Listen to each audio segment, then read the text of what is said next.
عبد المقتدر بتا رہے تھے، مجھے تلاوت کے دوران جب میں پڑھتا ہوں تو پھلک اٹھتا ہوں، طبیعت پھلک اٹھتی ہے، قلم نہیں ہوتا کہ میں اس پر نشان لگا لوں، اور مقامات یاد نہیں رہتے۔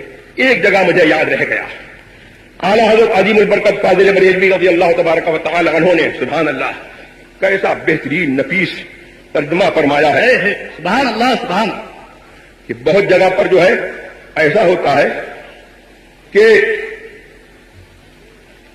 آیت کریمہ کا ظاہری ترجمہ اگر کیا جائے تو اس کے ظاہری ترجمے کے اعتبار سے یہ لگے کہ وہ ترجمہ نہیں ہو رہا ہے، بلکہ معاذ اللہ اللہ تبارک و تعالیٰ کی شاعر کے لائق اگر کوئی بات نہیں ہے زبان سے وہ نکل جائے، یا نبی کے شان کے لائق کوئی نہیں ہے وہ بات نکل جائے۔ ایک مرتبہ میں تفسیر پڑھا رہا تھا، تفسیر پڑھاتے پڑھاتے جو ہے ایک آیت پر میں پہنچا، میں نے کہا بھائی اب کتاب بند کر دوں، کہ مطلب تمہیں بتا دوں گا لیکن اس آیت کا ترجمہ جو ہے وہ میری زبان نہیں کر سکتی، اور جو ترجمہ میں کروں گا، جو ترجمہ جو ہے اس آیت کا جو ہے ظاہر لفظ سے ہوتا ہے، میرا ایمان یہ کہتا ہے کہ نبی کا مقام جو ہے اس سے جو ہے بہت بلند ہے، میں اپنی زبان سے جو ہے وہ ظاہری الفاظ نہیں بول سکتا، کل کنز ایمان دیکھ کر کے جو ہے آؤں گا اور پڑھاؤں گا۔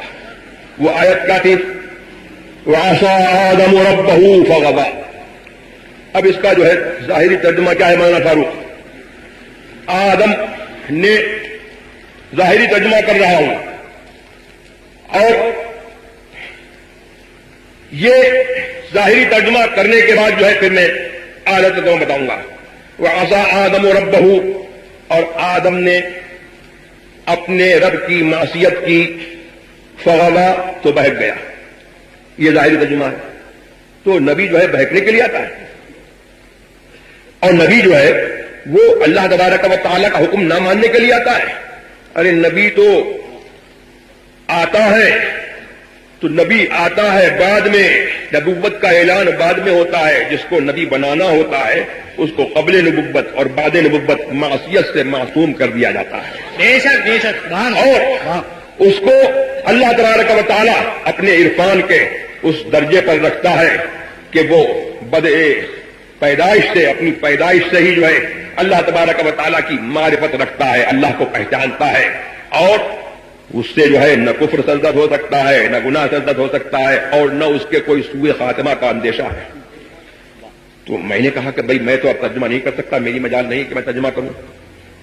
اب میں نے یہاں پر کنز ایمان دیکھا تو لفظی ترجمہ تو وہ تھا، لیکن چونکہ لفظی ترجمہ یہاں پر بن نہیں سکتا تھا تو اعلیٰ حضرت عظیم البرکت نے بہت جگہ پر لفظی ترجمہ بھی ایسا کیا ہے کہ اردو کے ادیبوں کو منہ چاہیے، کہاں سے جو ہے وہ زبان اور بیان کی شستگی اور سلاست لائیں گے، ان کو جو ہے منہ چاہیے۔ لیکن یہاں پر اعلیٰ حضرت فرماتے ہیں آدم سے اپنے رب کے حکم میں لغزش ہوئی تو جو مطلب چاہا تھا اس کی طرف راہ نہ پائے۔ اشرف علی صاحب نے اور دوسرے صاحبوں نے جو ترجمہ کیا وَوَجَدَكَ ضَالًّا فَهَدَىٰ، آپ کو گمراہ پایا تو ہدایت دی۔ لیکن اعلیٰ حضرت نے ترجمہ کیا کہ اللہ نے تم کو اپنی محبت میں خود رفتہ پایا، سبحان اللہ، تو اپنی طرف کی راہ دی، تو اپنی طرف راہ دی، بے شک محبت میں خود رفتہ پایا۔ گمراہ ہونا اور بات ہے، اور محبت میں خود رفتہ ہونا اور بات ہے۔ بے شک بے شک، ہم نے جب دیکھا تو شفا شریف میں جو ہے یہی تفسیر جو ہے مل گئی، اور سارے مفسرین یہ مترجمین جو ہیں انہوں نے ترجمہ کر دیا وَمَكَرُوا وَمَكَرَ اللَّهُ وَاللَّهُ خَيْرُ الْمَاكِرِينَ، کافروں نے مکر کیا، اللہ نے مکر کیا، اللہ بہتر مکر کرنے والا ہے۔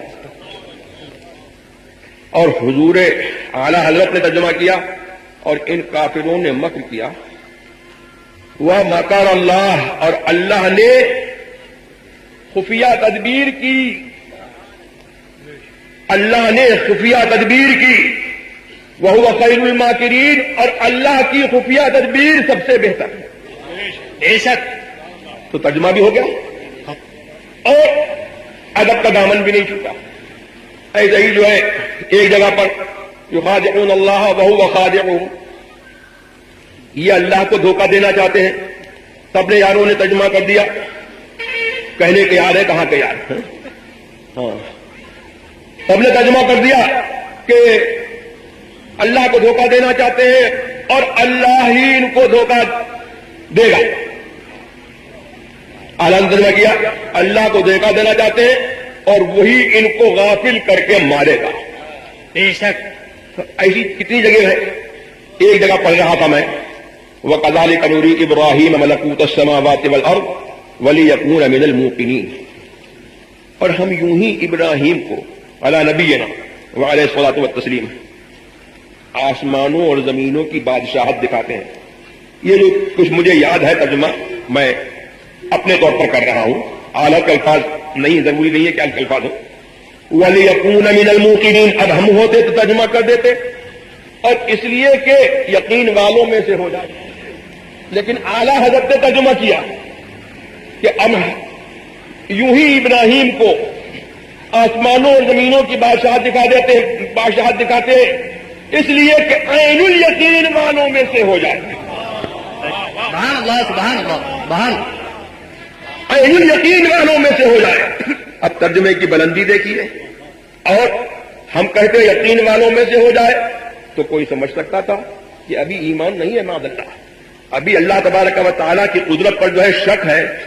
تو نبی اور اس کو اللہ کی قدرت پر شک، یہ تو نبی کے مقام سے جو ہے بہت دور ہے. تو ترجمہ فرما دیا وَلِيَكُونَ مِنَ الْمُوقِنِينَ، تاکہ عین الیقین والوں میں سے ہو جائے، یعنی اس یقین والوں میں سے ہو جائے جو آنکھوں دیکھ کر کے آدمی کو حاصل ہوتا ہے. سبحان اللہ سبحان. تو یہ ایک جگہ نہیں ہے، دو جگہ نہیں ہے، کتنی جگہ پر جو ہے ہم لوگ دیکھتے ہیں اور ہم جو ہے یہ سمجھتے ہیں کہ آج تک جو ہے ہم نے اس آیت کا مطلب سمجھا ہی نہیں تھا. اور بہت مرتبہ ایسا ہوتا ہے کہ اعلیٰ حضرت کا کوئی رسالہ دیکھتے ہیں، کتاب پڑھائی عبارت جو ہے ہزاروں مرتبہ گزری، لیکن اعلیٰ حضرت نے اس کا ترجمہ کر دیا سیدھا سادہ، تو پتہ لگا کہ آج تک مطلب نہیں سمجھے تھے، اب مطلب